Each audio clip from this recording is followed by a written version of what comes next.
tell us about Distortion, your role in the movie, what the movie's about. I know it's a thriller. I'm pretty excited to be here right now, so just give us a little insight on it. Yeah, so I'm working on this thriller right now called Distortion, written and executive produced by Tanya Cannon, who's an amazing writer, an amazing human being as well.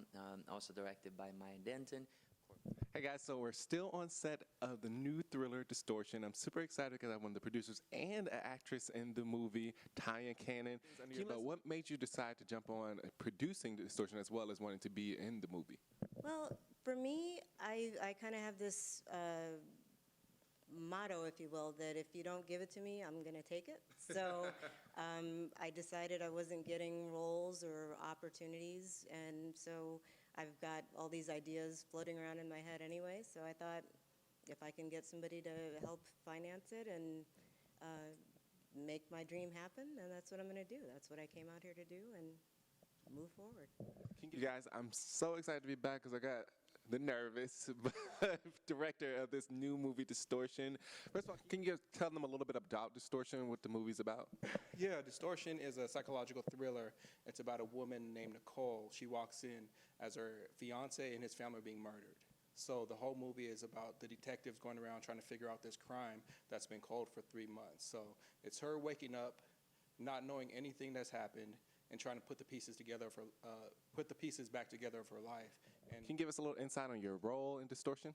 I play Nicole Davis, and she is a physical therapist, and she has awakened from a 3-month coma that happened in the course of walking in and finding her family, fiance and his parents murdered, and basically wakes up with no memory, and she's trying to figure out what happens, or what did happen, and if she's still in danger, or if the danger is past. So we need to know about your character, at least.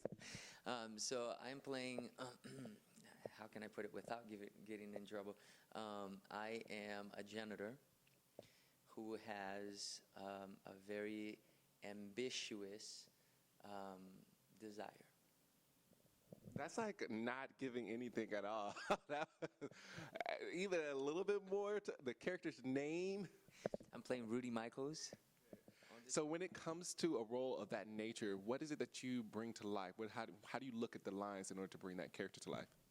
Well, it's a little easier for me to do it since I wrote it,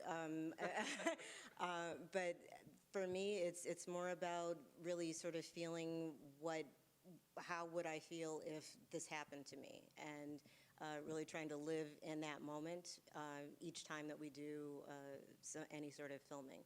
What is it that you channel to bring your characters to life?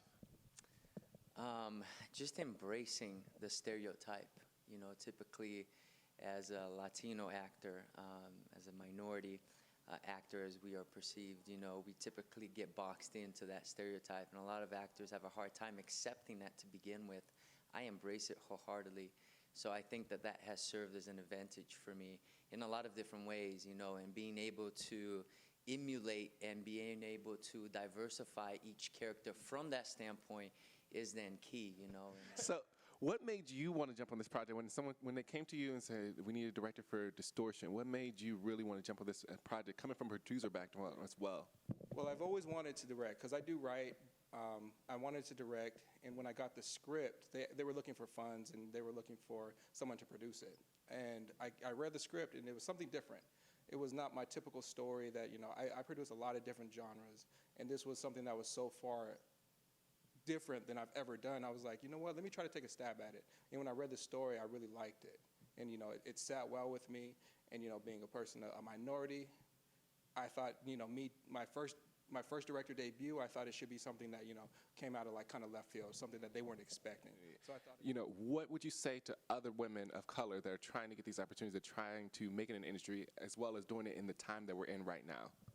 I think it's actually an ideal time. I'm a woman of color. I'm not the size 2 leading lady as well. So I think it's an ideal time to be able to seize whatever opportunities that you can and go into it with a level of confidence, as opposed to, would you please let me come in and just be like, you know what, I'm here, I can act, I can do this, And if you have that level of confidence, I think a lot of the rest of it sort of fades by the wayside when you are a little more unsure of yourself. It's like, well, let me pick on this, this, and that. So the other piece, I think, is more about lifting each other up. Definitely, we have to be more of a pay-it-forward type of creation as opposed to what's in it for me. And making sure that if you have an opportunity, that you extend the hand to somebody else in order to give them the same opportunity. So being a minority in the industry right now, it's kind of tough for us. So what advice or what do you look at when people come to you with projects and putting your professionalism on and getting over the stereotypes? It is. It's very tough. It took me years to be able to continually to do different projects. The advice that I would give everybody is start with a good script. Start with good story. As long as the material is good and you guys actually believe in the material, I think everything else will come to fruition. You know, raising money obviously is the toughest thing. You have to know people that have money. That's like real, like, you know, if I'm being serious, like you have to find networks, you have to find people that are like-minded. And it's about building a team. And what I've done, I take no credit for anything I've ever accomplished. It's the whole team. It's my producing partners. It's my DPs. It's from top to bottom, the whole production is how I'm kind of fortunate to be like the guy that puts everything together. So sometimes people give me too much credit, but it's not me. It's just the team. And as long as you build a solid team around you and you guys could actually do what you say, I think the most important thing in our industry, especially as minorities, make sure that once you say something, your word is good. Right. If you're going to do it, actually do it.